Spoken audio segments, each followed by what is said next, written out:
So in this problem, we're going to be looking at a pulley system, and basically for most of these, they'll be giving you some masses, and you're going to work out some second law equations, and basically we're going to be looking at tensions and accelerations within the pulley system. So for this one, it's a little bit more complicated actually. We have two masses on one side and a third mass on its own on the other side. And the question asks, what is the tension in the massless string that connects blocks 2 and 3? So I've just gone through and labeled these 1, 2, and 3 here. And so this is the tension that we're looking at. And the first thing that we want to do with any pulley problem is identify our positive and negative directions. And by doing that, we're going to save ourselves a lot of confusion later on. And my strategy tends to just be to look at the side with more mass, and we're going to call that the positive direction, because that's the direction that the pulley is going to move as soon as the system starts, right? So if we look at this one, we have 10 kilograms on the left side and 7 kilograms on the right, so it's going to rotate this way. So we're going to call that the positive direction, and then the opposite direction then is going to be negative. Okay. So the first thing that I'm going to do is use Newton's second law to look at the system as a whole. Because all we have right now are some masses, and without any other information, all we can really work with is gravity. So we're going to start with Newton's second law, and we're going to look at the system as a whole. So I'm going to put the sum of the forces sub S, meaning just the whole system, and that's equal to mass of the system times the acceleration of the system.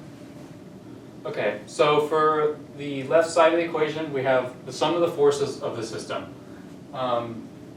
Basically, this means we're just going to look at everything that is affecting the system externally. And so, in this case, if the pulley as a whole, so the pulley, the masses, is the whole system, you'll notice that if we were to write all these tensions, these individual tensions, they'll cancel because they're in opposite directions. So this is really important. For number 1, for example, we have a gravity pulling down and a tension force pulling up. But for block number 2, that same tension force is pulling the opposite direction. So based on that, you can run through all the blocks if you want, if you really just want to get that in your head. But the tension forces are going to cancel. So we don't have to worry about those in this equation, because we're looking at externally the forces that are acting externally on the whole system. So now all we have left are gravitational forces on each individual block. And in this case, based on how we defined positive and negative earlier, the ones that are contributing to the motion we're going to treat as positive, and the gravitational forces that are slowing the rotation down in a sense are going to be negative forces. So our only positive one is coming from our 10 kilogram block, and we're just going to multiply that by 9.8 meters per second squared. And now we're going to need to subtract that from all of these blocks and their gravitational forces, which means we're going to do first, block number 2 has a mass of 2 kilograms times 9.8 meters per second squared, and block number 3 has a mass of 5 kilograms.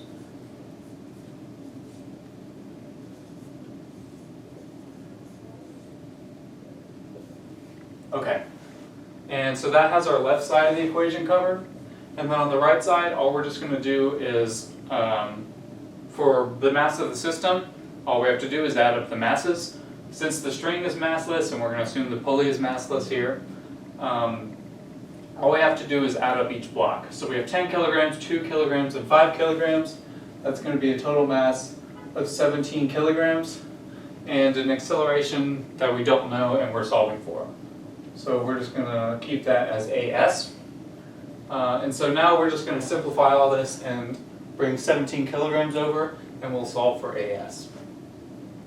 Okay, so now that we've simplified it, we can now just solve for the acceleration of the system, which is going to be 1.73 meters per second squared.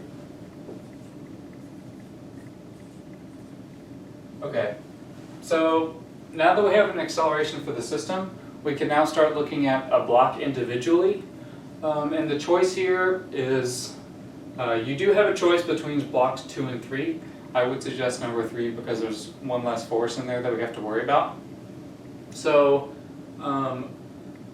basically the principle here is that we have an acceleration of the system now, and since all of these blocks are tied together by strings and they're all moving together, the acceleration of the system is going to be the same as the acceleration for block 1, block 2, and block 3. In this case, I'm going to use block 3 because that's the one that is connected to this tension and has the least amount of forces that we have to worry about. So now we're going to use the same principle and just apply it to block 3.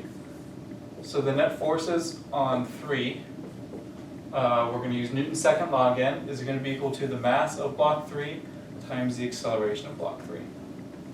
And so now for some of the forces on block 3, we're going to use the same process we did for the first part, and just identifying which forces are acting on it and which forces are acting in the positive and negative direction. If we look here, block number 3, I'll just draw a short little force diagram. We have one force pulling up, and that's the tension in question from this string. So we're going to call that T3, and that's what we're trying to find. And then the only other force acting on it is the force of gravity, which is 5 kilograms times 9.8 meters per second squared. So we also need to note that these are in opposite directions. And since the tension is pulling towards the direction of motion, like we identified up here, it's going up and around. The tension is positive, and since the gravitational force is in the opposite direction, we're going to subtract that one. So we're going to call this T3 minus Fg. We already solved for it up here. Is 5 kilograms times 9.8 meters per second squared is 49 newtons. And that's going to be equal to the mass of block 3 is given to us in the problem as 5 kilograms. And the acceleration of block 3 is what we just solved for, remember? So remember this AS up here? We can also call it A3, A2, or A1, because remember they're all tied together by string. But this is the one, A3, is the one that we're going to be using to plug in for our next equation. So we're just going to plug in 1.73 meters per second squared, and we're just going to simplify that and solve for T3, which is equal to 57.7 newtons.